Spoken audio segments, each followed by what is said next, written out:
Hello everyone! Today we are going straight to the core of the Vedic astrology's time system, Dasha. We are going to break down the entire Moon Dasha, look at the inner periods, the Antar Dashas, and see what the classic texts say, balanced with a real life case. Let's get started. Now, for your rising sign is Capricorns. The entire Moon Dasha is often described as a volatile period. But why?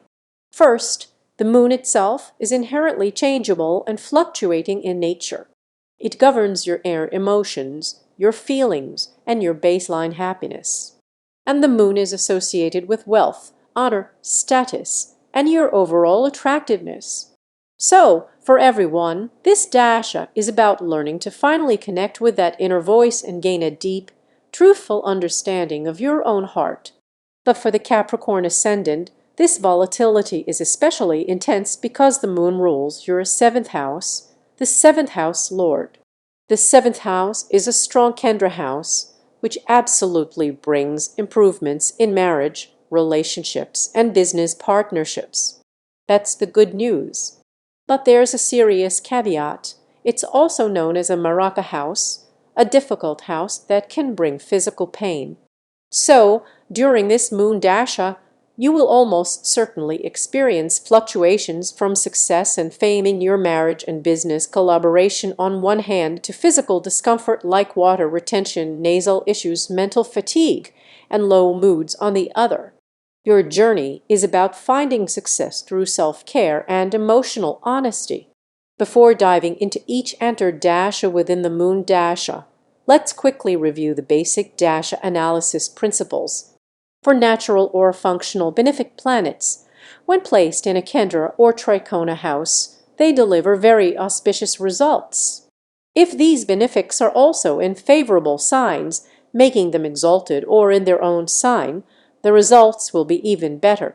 And if these planets are placed in the 6th, 8th, or 12th houses, they bring pain and frustration.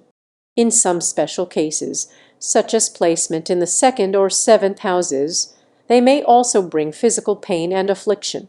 For natural or functional malefic planets, when placed in the growth house, they bring auspicious results by helping to defeat enemies.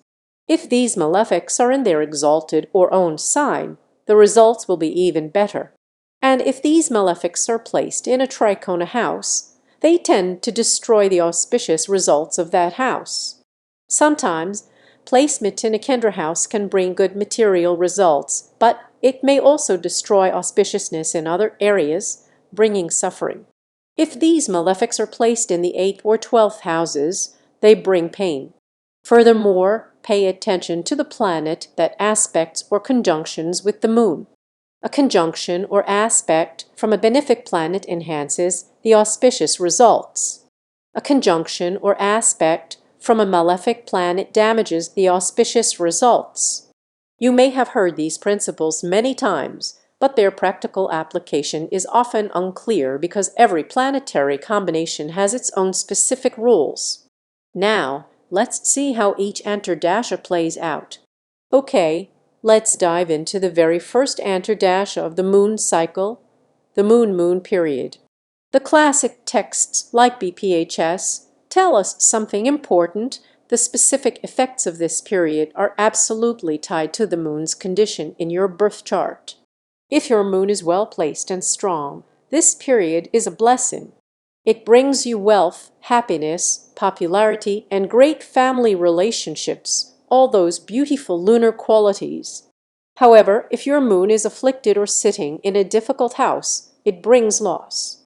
Depending on the house, that could mean losing touch with your mother, separation from family, financial or property loss, or even conflict with authorities. Now let's talk about you Capricorns. Because your moon rules the 7th house, it is always a killer planet. The good news is that this 7th house energy means success often follows struggle. Specifically, major improvements in your marriage, relationships, and business partnerships are written in the stars. But because it's a Maraka house, the risk of physical pain is very real. We need to look closely at your 8th and 12th house to judge the intensity of that suffering, and your beneficial houses to determine the degree of success. To really understand this, let's look at a real-life case study. Jane Fonda. She entered her moon period in 1972. Now, looking at her chart, her moon was aspected by Jupiter and subtly influenced by Mars. Jupiter here represents uncontrollable impulses, loss, and identity transformation. Mars, even though it was functional as a protector of home, was also driving inner dissatisfaction. So what happened? Her life became a tidal wave. She separated from and divorced her first husband, but almost immediately met her second husband and became pregnant. Her acting career slowed down, and she suddenly shifted her focus to distant political turmoil, traveling to Vietnam and founding an anti-war organization. It was the influence of Jupiter and Mars that fueled this upheaval. Jupiter, ruling her 6th house from the Moon, pushed her into competition and expressing strong opinions, while its role as 3rd and 12th house lord on her chart triggered travel and huge identity transformations. Crucially, Mars, the planet of war, was deeply involved, aligning her actions with the Vietnam War situation. So, here's the bottom line. The Moon Dasha brought pain in her first marriage and pain concerning those political events. It even brought a state of depression. But because of the powerful push from Mars and the spiritual expansion of Jupiter, she dared to step out, struggle, and initiate huge change. The Moon Dasha didn't just bring pain, it brought the courage to break free and find a new, fulfilling partnership and a new sense of purpose. Your challenge is to use that intense energy to transform your own life. Now, let's move to the next phase in Moon Dasha, the Moon-Mars period. For Capricorns, Mars rules the 4th and 11th houses on the birth chart. This means Mars represents two powerful forces in your life: a fierce inner protectiveness, 4th house, and a constant inner dissatisfaction, 11th house, that pushes you to break through boundaries. This means that areas related to your family, your property, and your foundational beliefs will be the battleground where Mars takes action. How Mars acts depends entirely on its position relative to your moon. Let's check in again with Fonda, who experienced her Moon period from January to August 1973. Mars was the 5th house lord from the Moon, which governs children and creativity. It was also the 10th house lord from the Moon, which massively boosted her career advancement. What did she do? She gave birth, and she doubled down on political controversy. Crucially, Mars was also placed in the 8th house from Moon, the house of conspiracy and mystery. We later learned the government had the couple under surveillance during this exact period. In that era, it was highly unusual for a major actress to completely step away from a successful career and dive headfirst into political protest, especially while expecting a child. But the horoscope shows why Mars demanded action. The planet was pushing her to fight for her convictions and defend the rights of her community. The Moon-Mars period is not just a fight, it's the warrior energy you need to defend your turf. Your challenge is to channel that intense protective drive into areas that matter, whether it's protecting your family, fighting for your business, or standing up for a belief. Use that energy to conquer. Okay, now brace yourself for the biggest worldly game changer in your Dasha, the Moon-Rahu period. Rahu is an agent of worldly success, but with a condition. The basic principle is true here. Malefics like Rahu perform best in growth houses, the 3rd, 6th, 10th, and 11th. When Rahu is well placed, it brings fame, wealth, and material gain. But be warned, Rahu is an illusionist. If it sits in a difficult house, it brings inner pain, confusion, and obstacles because it creates a constant sense of inner dissatisfaction and a string of sudden, Unexpected situations. For Capricorns, Rahu rules the second house, giving it a subtle connection to those killer energy points. However, just like Ketu, Rahu's power mostly comes from the sign and the ruler it sits. Let's look at two examples. First, Fonda. For her, Rahu was perfectly placed in the 11th house from her ascendant and the 5th house from the moon, a fantastic placement for success in creativity, acting, and anything related to children. When her Rahu period began in 1973, this planet essentially pulled her out of the Mars's intense battle mode.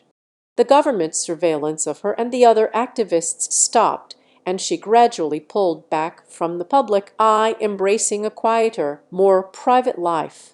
Rahu brought her success by focusing her energy on the 5th house themes, children, and personal creation. She wasn't just withdrawing, she was strategically redirecting her immense passion into her family and her anti-war organization. This move was about reallocating her resources toward what truly mattered to her personal foundation. Now, let's look at another example, Steve Fawcett. His Rahu was placed in the 7th house from ascendant, which can bring physical discomfort, but it also promised success in marriage and business. Crucially, Rahu was in the 4th house from his moon, a highly favorable position related to family, land, basic necessities, and the inner workings of a large corporation. During this period, his career absolutely exploded. He was working in telemarketing for a securities firm.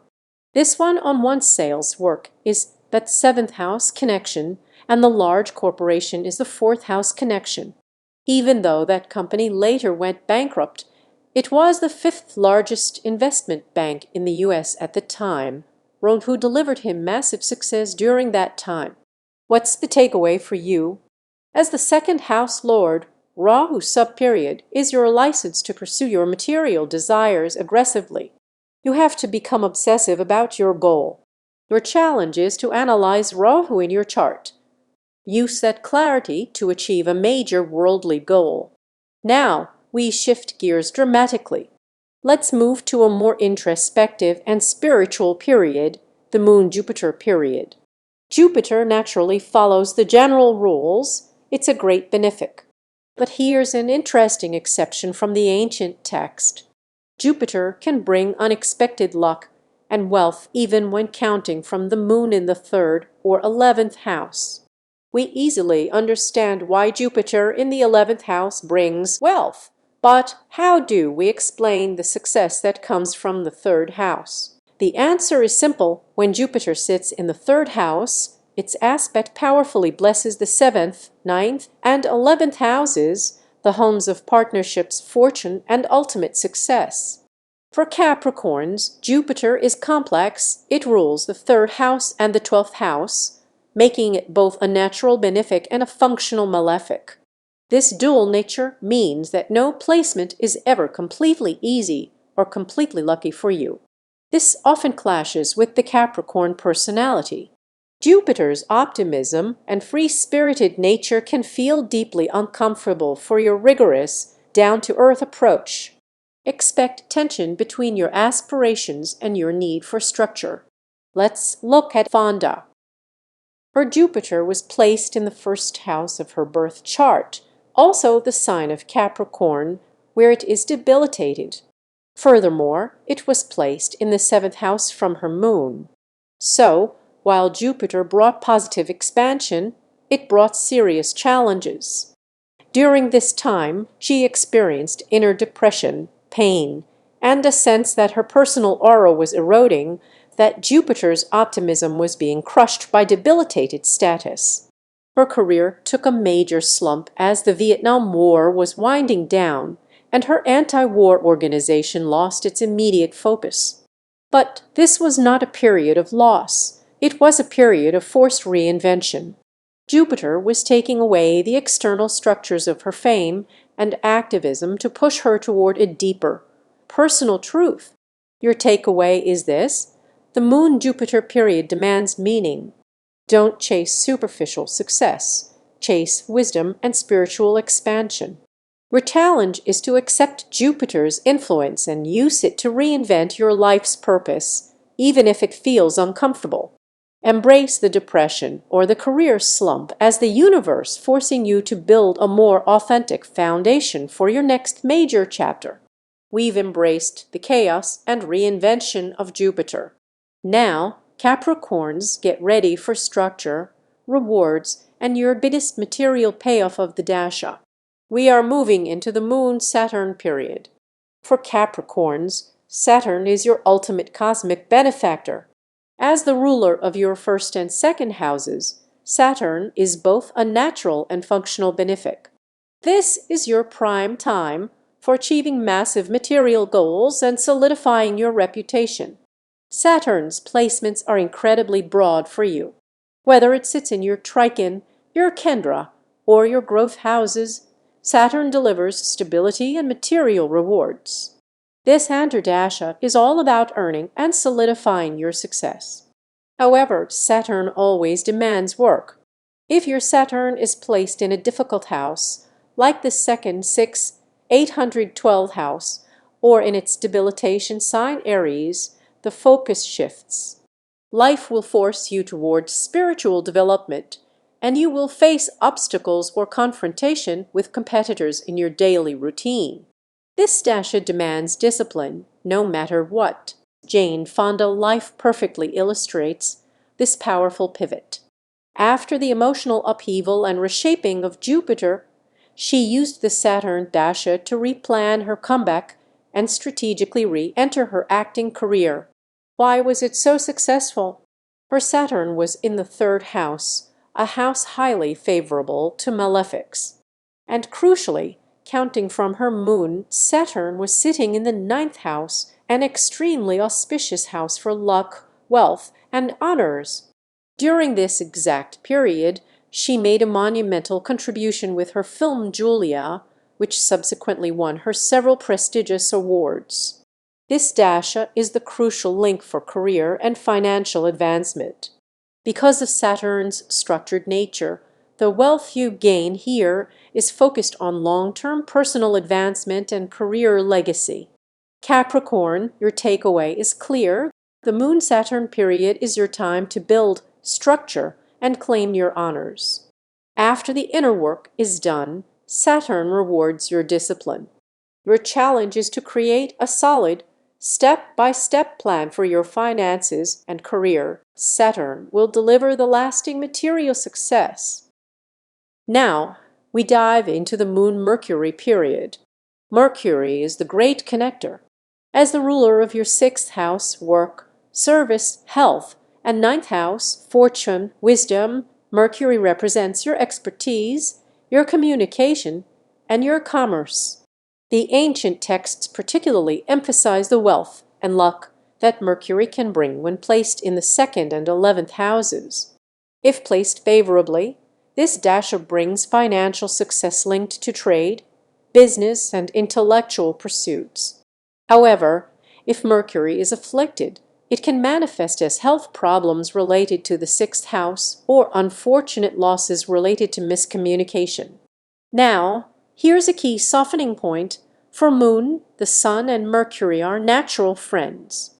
T-Thi's natural friendship ensures that Mercury won't drastically destabilize your life during this emotionally volatile Moon Dasha. Let's see how this played out for Fonda. For her, the Mercury sub-period was a time of continued career advancement. Mercury is the ruler of health and arguments. Because Mercury was placed in the sixth house from the Moon and the 12th house from her ascendant, it inevitably triggered health problems and arguments. The most famous incident was during the filming of the China Syndrome, when she broke her foot and had to give up her beloved ballet. Here is the powerful lesson. Mercury forced a strategic shift. That injury, that health problem, was the universe closing a door so she could embark on a new, more successful career path. That setback became a pivotal opportunity for her future. And, despite a less than ideal placement for Mercury, Its auspicious nature as the ninth house lord ensured she kept achieving professional success in these period. So, Capricorn, the Moon-Mercury period is about maximizing your mind. Your challenge is to focus on communication, learning new skills, and adapting quickly to any setback. If something unexpected happens, view it as Mercury telling you to pivot to a better path. Use your intellect to turn setbacks into your next big break. Now, we dive into the deepest, most spiritual part of your Dasha cycle, the Moon-Ketu period. Ketu is the planet of the past, your karmic link and highest spiritual potential. On the positive side, it brings blessings and success earned in previous lives. For you Capricorns, Ketu rules the 11th house, making it a key player for major financial gains. However, Ketu's shadow side is its detachment. It can bring inner paranoia, mental suffering, and unconscious harm. Watch out for physical pain if Ketu is linked to your 2nd or 7th house. Setbacks and misfortune can occur if it hits the 8th or 12th house from your moon. This dasha forces you to detach from the material to find the spiritual, a process that can be mentally intense. Funded chart is a textbook example of Ketu's best possible outcome.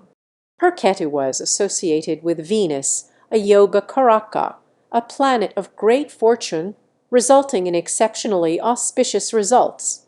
Ketu was well placed in her 5th house and the 11th house from her moon, which supercharged her happiness and wealth. During this time, she experienced massive box office success with her film The Electric Horseman and was immediately planning her next major hit, 9 to 5. This wasn't luck. This was Ketu delivering the rewards she had earned. The takeaway for you is clear. Ketu is your reward center. For Capricorns with a well-placed Ketu, this is a period of significant career advancement and tangible happiness. Your challenge is to embrace the spiritual focus. Don't fight the detachment.